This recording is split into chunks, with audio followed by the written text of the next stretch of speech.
So today we're going to be taking a look at the ATST driver from the TBC line, and this is an action figure I've been sitting on for about a year and a half now at this point. So it was released alongside Paplu, the Ewok, who I'll be reviewing next, and then Indoor Leia, who I do have reviewed on the channel from almost 2 years ago at this point, if you want to check that out. And I've been meaning to get around to completing the wave of the three figures, so no better time than now. So really nothing too extravagant about this ATST driver. He has been released before. If in case you didn't know, he was a part of a two-pack for it was a Kmart exclusive back around 2013. And I used to own that pack actually, and unfortunately I sold it several years ago because I thought, well, I don't really have the space for it, and I used to have the Scout Walker, the ATST, that was released alongside that pack at the same time, and I could never get to stand at all. Lots of people know about the issues with the ATSTs not standing very well, so I was like, well, if I'm not going to keep a vehicle that doesn't stand very well or I can't display properly unless I put a stand on it, but then it looks odd. So I thought, well, I'll just go ahead and sell it, and since the drivers don't really fit with the rest of the Stormtroopers I have, I'll just sell those as well. I wish I didn't do that, and now I know that you can tighten the screws on the ATST's legs, and allegedly that will help them stand better. But it's unfortunate. It's one of those things.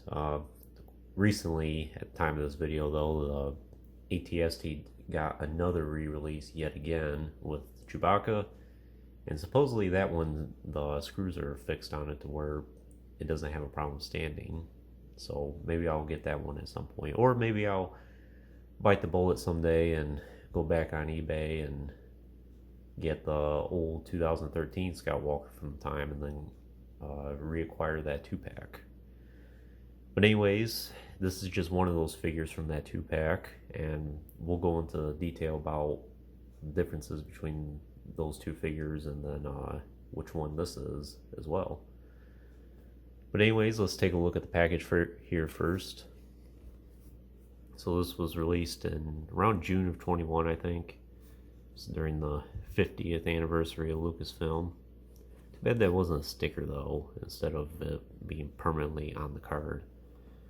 Nice image of the ATST there. Return of the Jedi. And it was VC92. Like I said, I have Indoor Leia reviewed on the channel, and I'll be getting the Paplu next.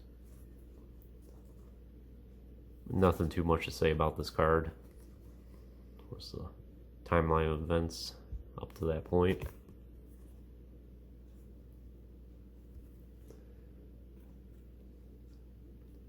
So for the figure itself, like I said, nothing too extravagant about it. It does have a lot of nice detailing in his suit though. He has the pockets and the right crinkles and ruffles all throughout it.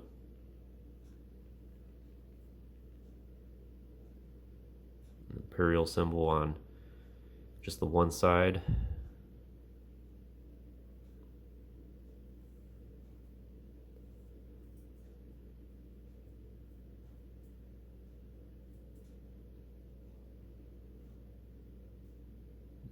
Very nice paint apps.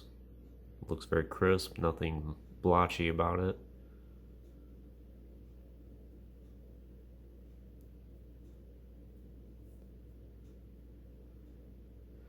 So the big difference, going back to the 2-pack, the only difference between the two is the head sculpt.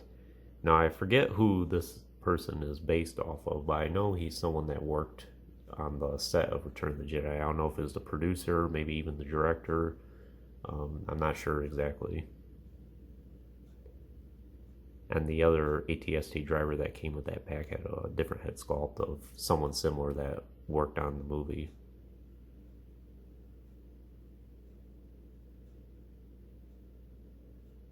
And this one has the photoreal tech, which turned out really nice. Most of the time when Hasbro repacks these action figures with photoreal face, it turns out very blotchy, the eyes look off, it just doesn't look right at all. Fortunately though, my sample turned out really nice.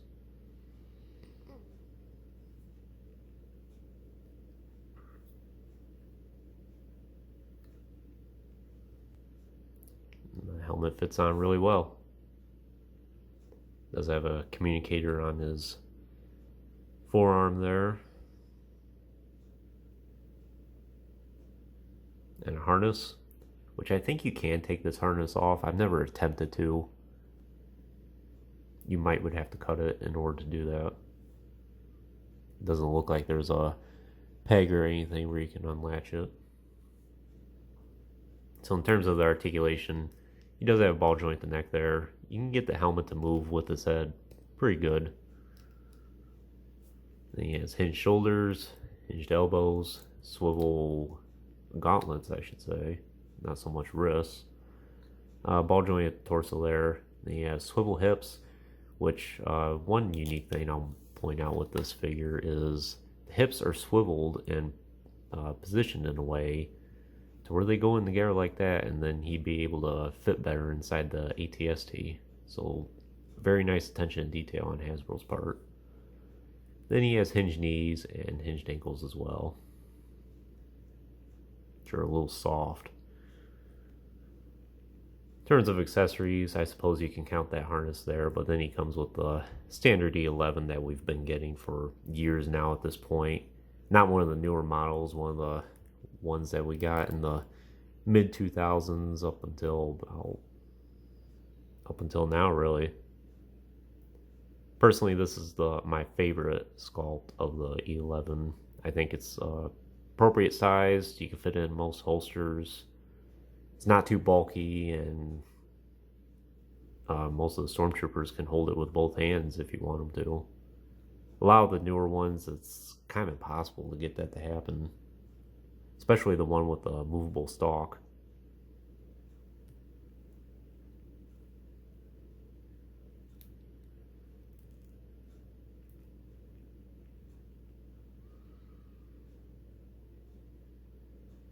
Silver belt buckle there.